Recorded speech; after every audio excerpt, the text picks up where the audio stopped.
নমস্কার। আজ আমি একটি বিশেষ গুরুত্বপূর্ণ পর্ব নিয়ে এলাম।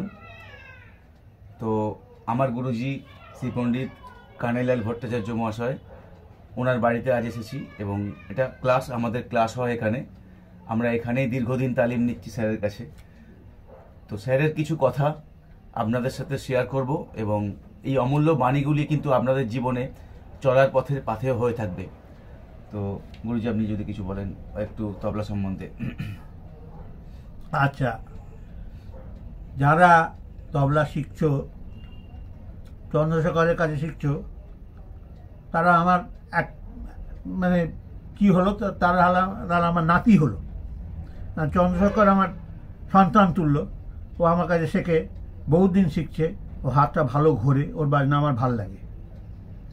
তাহলে তোমরা যারা এটা চর্চা করছো, তোমরা আমার নাতি হলে। যাই হোক, তাহলে আমি দাদু হয়ে গেলাম, আর দাদুর বয়সও হয়ে গেছে। এবারে কয়েকটা কথা তোমাদের বলি, শোন, তোমাদের কাজে লাগবে। তবলা বায়া, মরা চামড়া থেকে আওয়াজ বার করা। চামড়াটা তো মরা চামড়া, পশুর চামড়া থেকে তৈরি। তার থেকে আওয়াজ বার করে মানুষকে মাত করে দেওয়া। তোমাদের 5 জনের শুভেচ্ছায় আমি মোটামুটি 68 বছর তবলা বাজাচ্ছি, 68 ইয়ার্স বাজাচ্ছি। খুব কষ্টের ওপর দিয়ে গেছে আমার দিনগুলো, প্রচুর কষ্টের ওপর দিয়ে গেছে। সেসব বললে তোমাদের নিজেদের কষ্ট লাগবে। এখন তো অনেক ইজি হয়ে গেছে, সবাই সঙ্গে মেলামেশা করা। সবাই আগেকার দিনে যে পয়সার অভাবটা ছিল, সেই পয়সার অভাবটা এখন অনেকের মিটে গেছে। ঠিক, মানুষ মোটামুটি কিছু পাচ্ছে। তখনকার দিনে খুব সস্তা ছিল, তোমরা অবাক হয়ে যাবে। আমার বাড়িতে গান বাজনা বংশ পরম্পরা, অর্থাৎ আমি নিয়ে 4 পুরুষ গান বাজনা করছি। বেশিরভাগ চর্চা ছিল আমাদের পুরাতনী গান। দাশরথীর পাঁচালী বলে একটা সাবজেক্ট আছে, দুর্দান্ত জিনিস। সেও কিছু কিছু বলবো এখন আমি। সেই গানেতে আমি বাজাতাম, কিন্তু মজা কি, ওই গানেতে কিন্তু আমি বাজাতাম না, আমার কাকা গাইতেন, দাদা গাইতো। দাদা আমার থেকে 10 বছর বড় ছিল। দাদা অত্যন্ত সুকণ্ঠ ছিল। দাদা অ্যাকচুয়ালি ওই যাত্রা গানেতে উনি তখনকার দিনে খুব বিখ্যাত হয়েছিলেন। ওই বিবেকের গান নিশ্চয়ই তোমরা যারা যাত্রা দেখেছো দেখবে। বিবেকের যে গানগুলো, সেই গানগুলো দাদা গাইতো, অত্যন্ত উদাত্ত কণ্ঠ ছিল সেই গান। তখন থেকে সব দেখছি, শুনছি। এবারে এই পাঁচালী গান আমার কাকা করতো, আমাকে খালি নিয়ে যেত। আমি তখন মন্দিরা বাজাতাম। মন্দিরা তোমরা দেখেছো, ছোটো ছোটো করতাল, মন্দিরা বাজাতাম। এবারে পরে যখন আমি তবলা টিয়াজ করছি, তখন আমাকে বললো, এই তুই তবলাটা বাজাবি। আমার কাকু বললো। কাকু আমাদের বাবার মতন, তিনি আমাদের মানুষ করেছেন। ছোটোবেলায় আমার বাবা মারা গেছে, আমার তখন 10 বছর বয়স। তো আমি কিছুতেই বাজাতে চাইতাম না। না, আমি ক্লাসিক্যাল বাজাই, আমি রিয়াজ করি, আমি ক্লাসিক্যাল বাজাবো, আমি ওইসব গানতে বাজাবো। কেন? তার কারণ হলো গিয়ে আমি বুঝতাম না ভালো। সোজা কথা, আমি বুঝতাম না। ভেতরে যে এত ডেপথ ছিল আমার জানা ছিল না। আর কাকু খালি বাজানা বাবা বাজানা, আবার কোনো বাইরের কাকে নেবো, তাকে আবার টাকা দিতে হবে, সে অত টাকা ওরা দেয় না, ইত্যাদি যেমন বলতো। কয়েক জায়গায় বাজাচ্ছি, কিন্তু আমার ভালো লাগে, কারণ আমি ভেতরে ঢুকতে পারিনি। তো ভেতরে কী আছে, এত সুন্দর সুন্দর কথা, কিন্তু আমি আমি বেশি লেখাপড়াটা করিনি। করে আমি ঠিক বুঝতে পারতাম না বলে কাকুর সঙ্গে প্রায়ই আমার কথা কাটাকাটি, না আমি বাজাবো না, কেন তুমি এই ইত্যাদি। পরবর্তীকালে সেইটার একদম উল্টোটা হয়ে গেছে। এখন এই দাশরথী রায়ের পাঁচালী গাইতে গিয়ে আমি কেঁদে ফেলি। কথাগুলো বলতে কি অন্তর্নিহিত শব্দ, কথাগুলো বলতে গিয়ে আমি কেঁদে ফেলি, কারণ আমার হার্টেতে লাগে। যে কি অপূর্ব ব্যাখ্যা, সে সম্বন্ধে বলবো। এটা আরেকটা এপিসোড নিয়ে আসবো, এটা নিয়ে। তবলার কথাই বলি। তবলা খুব কষ্ট করে তবলা শিখেছি। প্রথমে আমার দেশেতে আমার সম্পর্কে আমার দাদা হতেন অজিত ভট্টাচার্য, তার কাছে তবলা শিখেছি 7 বছর শিখেছি। যা বলতেন রিয়াজ করতাম। তখন এই দুবেলাতে ঘন্টা আষ্টেক করে রিয়াজ করতাম। দিনের বেলা 5 ঘন্টা, রাত্রিবেলা 3 ঘন্টা রিয়াজ করতাম। খুব নস্যি নিতাম। তখন আমার নেশা ছিল নস্যি, কেননা এটা এসেছিল আমার ওই গুরু, প্রথম গুরু, তিনি খুব নসি নিতেন। ওই দেখে দেখে আমার নসি নেওয়া আছে, খানিকটা করে বাজি অ্যাক্টিভ করে নসি এরকমভাবে। সেই নসিটা পরে ছেড়ে দিয়েছি, কেন আমার নেজাল পলিপ হয়েছিল, ডাক্তার দেখালাম, বলে এটা ছেড়ে দিন, আর ছেড়ে দিয়েছি। দিয়ে খুব পান টান খেতে আরম্ভ করলো, এখনও সে পানটা খাই। রিসেন্টলি খুব অসুস্থ ছিলাম, ভালো হয়ে গেছি, তোমাদের 5 জনের শুভেচ্ছা। এখনও আছি, 80 বছর বয়স হয়ে গেল। ওই আগের থেকে কম খাই, পান খাই। কিন্তু যেটা বলবা সেটা হলো কি, তোমরা যারা শিখছো তারা মন দিয়ে শেখো। কারণ আমি অনেক ঘরের বাজনা, আমার বাজনাটা মিশ্রণ হয়ে গেছে। প্রথম ওই অজিত ভট্টাচার্য, উনি হলো গিয়ে বেনারস ঘরে তবলা। ওনার গুরু ছিল নানকু মহারাজ, তোমরা নিশ্চয়ই শুনেছো, পণ্ডিত নানকু মহারাজ, বিখ্যাত লোক ছিলেন, আমরা অনেকবার শুনেছি, সামনাসামনি শুনলাম। সাংঘাতিক তবলা বাজাতেন, হাতের কি দাপট ছিল, বাপ রে বাপ। এবারে তোমরা যারা বাজনা শোনো তারা দেখবে বেনারস ঘর হলো গিয়ে ঘরের বাজনাটা একটু পেটাপিটি বাজনা, একটু পিটে বাজায়, দাপটে বাজায়। তার কারণ আছে।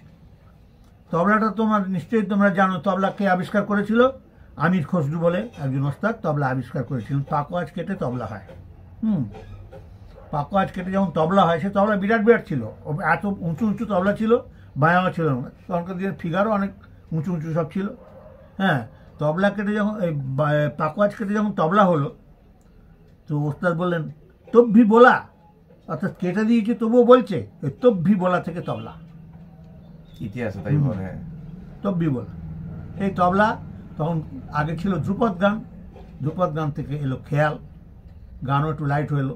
ধ্রুপদের থেকে খেয়াল একটু লাইট, একটুখানি মানে সহজ, একটু সহজ সাধ্য হয়।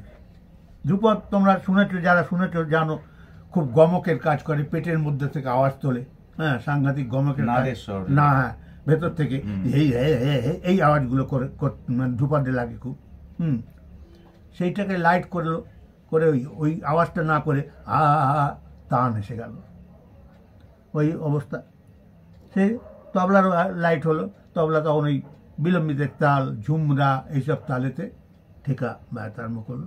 এইভাবে আমাদের গান বাজনাটা চললো। তারপরে আপনি পণ্ডিত, এরপরেতে আমি ওখান থেকে যাই। আমার অনেকগুলো গুরু, আমি 30 বছর তবলা শিখেছি, প্রায় 7খানা গুরু আমার। ওখান থেকে আমি চলে যাই বিষ্ণু সেবক মিশ্র, তিনি ওই মিশ্র ঘরের, মানে বেনারস ঘরের। তিনি যারা দেখনি, ওই জন্য আমাদের বিভিন্ন ঘরের বল আমার কাছে আছে। তিনি হলো গিয়ে এই সব মোচা গোপ ছিল, সুন্দর দেখতে ছিল, ভদ্রলোক। তিনি হলো গিয়ে খুব ভালো গান করতেন, গাইয়েছিলেন, এবং তবলার ঘরও ছিল। তো সেখানে আমি 2 বছর শিখেছিলাম। ওই মাসে 2 করে ক্লাস হতো, শিখতাম। তারপরেতে ওই শিখতে শিখতে শিখতে শিখতে আমি দীর্ঘত চন্দ্রভান সুন্দরম বলে এক ভদ্রলোকের কাছে শিখলাম, মাস্টার বেশি দিন। তারপর সেখান থেকে ছেড়ে আসি। ছেড়ে এসে আমি জ্ঞানবাবুর কাছে শিখেছিলাম, জ্ঞান প্রকাশ ঘোষ।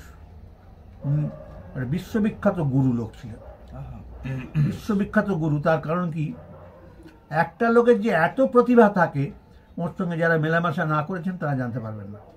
সত্যি, একটা লোক তবলা শিখেছে 15 বছর, পাকোয়াজ শিখেছে 10 বছর, হ্যাঁ, 12 বছর হলো গিয়ে উনি হারমোনিয়াম শিখেছেন ঢেকনেজির কাছে। সেতার শিখেছেন কার কাছে? এনায়েত খান, ওই ঘরে, বেলায়েত খান ঘরে সেতার শিখেছেন। উনি 7 থেকে 8 রকম ভাষায় কথা বলতে পারতেন। খুব শিক্ষিত লোক ছিলেন, বিরাট। তখনকার দিনে ইংলিশ এমএ ছিলেন, প্লাস দারুণ ক্রিকেট প্লেয়ার ছিলেন।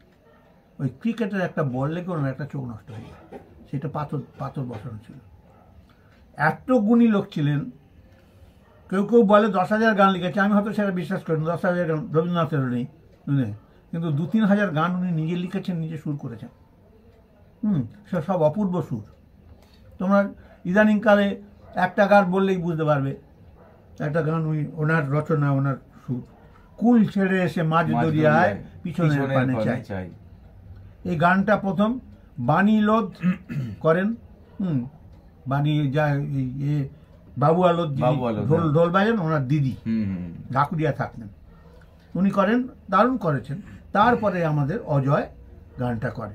অজয় অসাধারণ তো গায়, নিঃসন্দেহে তারপরে জাগিলো কি ছন্দ, হ্যাঁ, বাহার রাগের উপরে বহু অনেক বহু গান আছে। তো এইরকম গান এছাড়া আমাদের এই বেগম আক্তারের যে হিন্দিতে বা উর্দুতে এইসব ঠুংরি ছিল, তার বাংলা অনুকরণ উনি করেছিল। জোছনা করেছে আড়ি, এ মৌসুমে পরবাসে, যেতে তোমায় দেব না, এগুলো সব জ্ঞানবাবুর লেখা। আচ্ছা, তারপরে পণ্ডিত কানাই দত্তর কাছে কত? এবারে ওখানে আমি জ্ঞানবাবুর কাছে, কিন্তু জ্ঞানবাবুর কাছে বেশ শিখতাম।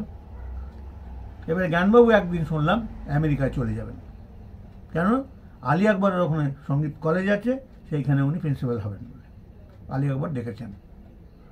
আমি বললাম, গুরুজি আপনি কবে ফিরবেন? বলে, আমার বাবু ঠিক নেই কবে ফিরবো, ভালো লাগলে ওখানে থেকে যাব। তবু আমি 6 মাস অপেক্ষা করেছিলাম। এর মধ্যে আমি খুব ভালো ভালো শিল্পীর সঙ্গে বাজানোর আমার আসে, ভাগ্যে আসে, আমি বাজাই। আমার মানে সব থেকে বিরাট শিল্পী যে বিশ্ববিখ্যাত, তার নাম ওস্তাদ বিশ্বদেব চট্টোপাধ্যায়।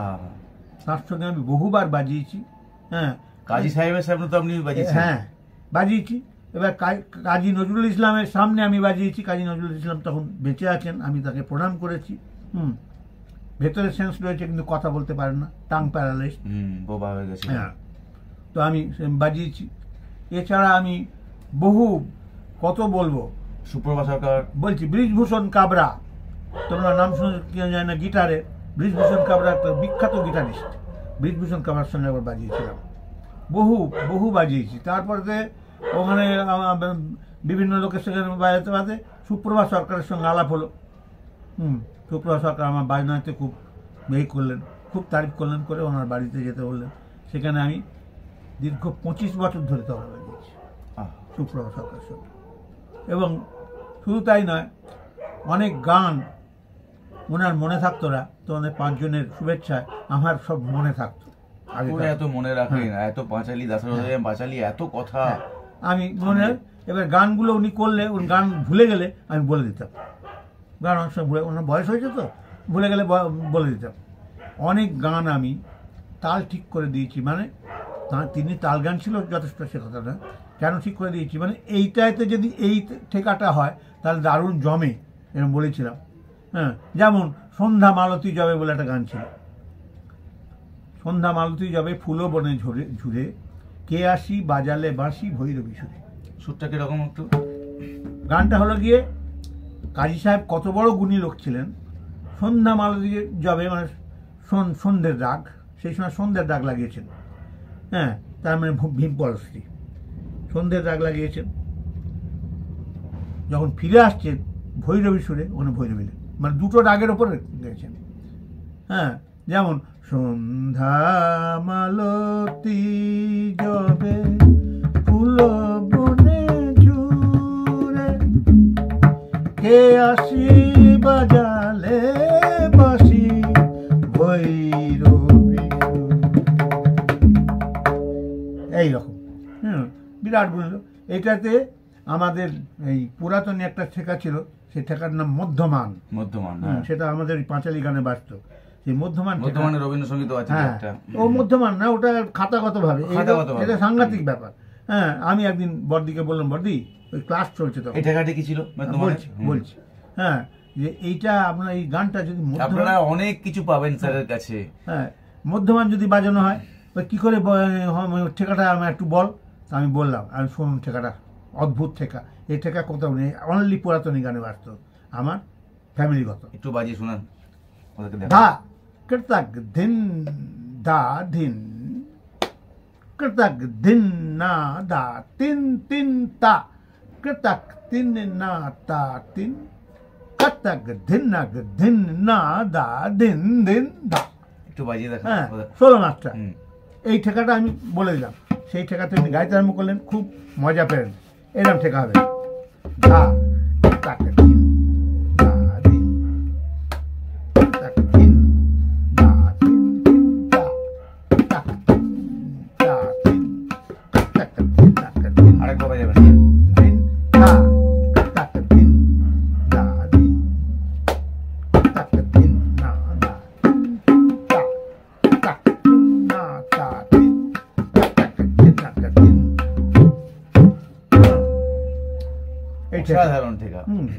এই ঠেকাতে কেউ আগেকার দিন ছিল। ওরা বড়দিকে যেমন বললাম, সুপ্রভাদিকে সকলে বড়দি বলতো, বললে অপূর্ব ঠেকা তো, নাহলে এই ঠেকাতে এই গানটা করুন, দেখবেন দারুণ জমে যাবে। উনিও একটু টেনে একদম খেয়াল অঙ্গে করে গাইতে আরম্ভ করলেন, আমি বাজাতে আরম্ভ করলাম। সেই ঠেকাটা এমন জমে গেল গানটার সঙ্গে। স্টার হলেতে প্রোগ্রাম হচ্ছে, সেখানে আর্টিস্টকে অখিল বন্ধু ঘোষ, সুপ্রভা সরকার, মেনকা ঠাকুর অর্থাৎ আমাদের রবীন্দ্রনাথের নাতনি বোধ হয়, নাতনি না ভাইজি কিনা হবে, মেনকা ঠাকুর বুড়ি হয়ে গেছেন, অনিতা, সব সকালে প্রোগ্রাম হচ্ছে। তা বড়দি এইটা গাইছেন আর আমি ঠেকাটা বাজাচ্ছি। সময় যতবার সময় আসছে চেয়ার ছেড়ে লোক দাঁড়িয়ে উঠছে, অপূর্ব দৃশ্য। হ্যাঁ, এইরকমভাবে সোমগুলো আসছে। বাজনার পরে গানটার পরেতে অন্তত 3-4 মিনিট ধরে শুধু হাততালি চলেছে। এইগুলো আমার ভাগ্যে হয়েছে, করেছি, যেটুকুনি মানে সবই গুরুর আশীর্বাদে করেছি। যাই হোক, আজ আপনাদের অনেক অভিজ্ঞতা হলো। আবার আমি একটা পরবর্তী এপিসোডে আসছি গুরুজিকে নিয়ে, তবলার কিছু টিপসের ওপরে, কিভাবে তবলা বাজাবেন, কিভাবে হাত রাখবেন, তার উপরে 2-1টি কথা, অমূল্য কথা আমার গুরুজি বলবেন। আপনারা সবাই আমার চ্যানেলে চোখ রাখবেন, তাহলে পরবর্তী এপিসোডে এটি আবার আপনাদের কাছে পৌঁছে যাবে। আজ এই পর্যন্ত, নমস্কার।